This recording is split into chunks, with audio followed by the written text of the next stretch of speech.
వాడు చెబితే మేము ఈ బిలాము కంటే పెద్ద ప్రవక్త, బిలాము కంటే గాడిద చెబితే ఈయన బతికాడు. అలాంటి గాడిద ఎవరన్నా నీకు చెబుతున్నప్పుడు నువ్వేం చేయాలా? అడ్డగాడిదా వినాలా? దేవుని స్తోత్రం కలుగును కాక. ఇంటే చచ్చిపోవు, అది సంగతి. అర్థమైందా? ప్రార్థనకు రానోడే చెప్తాడు నువ్వు బతకాలని దేవుడు కోరుకున్నాడు కాబట్టి. అంటే నువ్వు నాశనం అవ్వాలి కాబట్టి సాతాను గాడు ఏం చెప్తాడు తెలుసా? అది ప్రార్థనకే రాడు, వాడు జీవితం మనం విన్నావా? ఒకడు బయట ఉండి నీతులు చెప్తాడు. ఏం చేస్తావు? అవసరమైతే దాన్ని కూడా అప్పుడప్పుడు వాడుకోవాలి. మన క్షేమం కొరకు చెప్పినప్పుడు ఏం చేయాలా? వాడుకోవాలి, తప్పదు. లేకపోతే మనం బతకలేము ఆత్మీయతలో.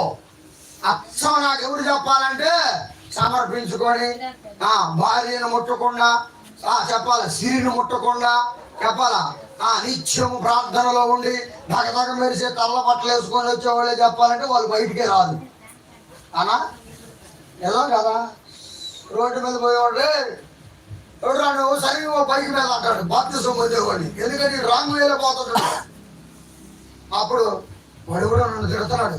వాడు బండి వేసుకొని వాడిని ఫాలో చేసి రేట్ చేసి వాడిని ఫాలో అయ్యి ఎవరు నువ్వు అనేది అని చెప్పి వాడి మీద తాకాత పెట్టుకున్నాడు. ఈ చేసి తప్పు జ్ఞాపకం రాదు. చెప్తున్నా నా మాట అర్థం కాను లల్లి చెప్పండి. బయట పడతారు అప్పుడప్పుడు పరిస్థితి దొంగలు. దేవుని స్తోత్రం కలుగును కాక. అర్థం కాదు. ఎన్ని సంవత్సరాలైనా మా ఏదాసేగా మా అయ్యగారి సయ్యా అన్నప్పుడల్లా ఏదో నేను ఎంతసేపు కూర్చుంటాను. నేను కూర్చొని ఏసయ్య స్తోత్రం, ఏసయ్య స్తోత్రం. ఈ దాంతో రాజు రమేష్ అన్న ఇంకొద్ది క్లూ ఇచ్చాడు. ఏం లేదు, నువ్వు స్తోత్రాలు చెబుతున్నాను అన్నాడు. దేవుని స్తోత్రం కలుగును కాక. నిజమే, స్తోత్రాలు చెప్పినా కూడా నీ స్థితి మారిపోద్ది. అయితే మారు మనసు పొంది చెప్పాలి. ఇప్పుడు చెప్పు ఆమేన్. మారు మనసు పొంది అది నీ స్థితిని మారుస్తుంది. స్తుతి హల్లెలూయా. ప్రియ దేవుని బిడ్డలారా, ఈ అమావాస్య ప్రార్థన రోజున దెయ్యాలకు భయం పుట్టాలి. హల్లెలూయా. నీకు దెయ్యం ఎవరు? నాకు నా భార్య దెయ్యం అండి, మాకు మా ఆయనే దెయ్యం, నా పిల్లలే దెయ్యాలి సార్ అనేవాళ్ళు లేరు. వాళ్ళ మీద దృష్టి పెట్టినంత కాలం నీకు అంధకార శక్తులు కనబడవు. వాళ్ళని కంట్రోల్ చేస్తున్న దురాత్మని కనబడాలంటే నువ్వు నజరేయుడైన యేసు మీద దృష్టి పెట్టాలి. ఆయన నీ కొరకు గార్చిన రక్తం మీద నువ్వు దృష్టి పెట్టాలి.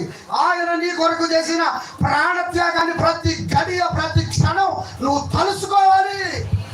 అప్పుడు నీ ఎంత పని చేస్తుంది ఏందో నీకు అర్థమయ్యేటట్టుగా దేవుడు చేస్తాడు.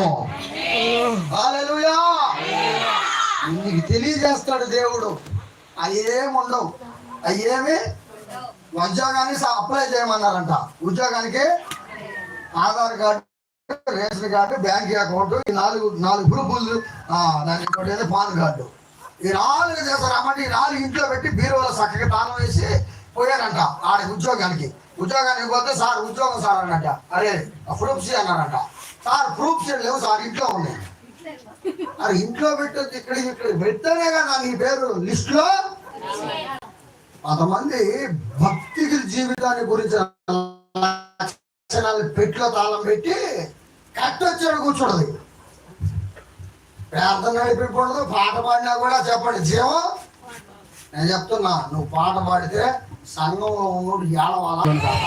ఎందుకు చెప్పనా? ఒకప్పుడు బండ బూతులు నేను తిట్టినట్టు ఎప్పుడు తిట్టిన ఆస్కారం పడిస్తాను. నాకు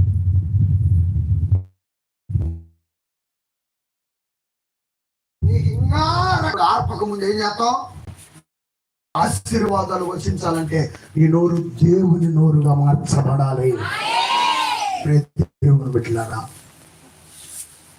మనం ప్రాణం ఇందాక అన్న చెప్పినట్టుగా ఇంతలో కనబడి అంతలో ఎందుకండి అతిశయం? నేను చెప్పా మీకు మీ పక్కన వాళ్ళకి ఒక్కొక్కరికే ఇచ్చే అవకాశం. నేను మీ అందరి ముందు దాసుడు నాన్న, మీరు చెప్పండి ఎవరి కాళ్ళు పట్టుకోమంటారు?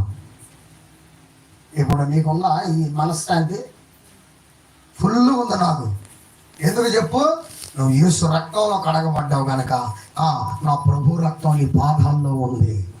అది చూస్తా నేను. నీ కుళ్ళిపోయిన లెగ్సా, అరిగిపోయిన లెగ్సా చెప్పాలా? ఏమంటారమ్మా, కాళ్ళు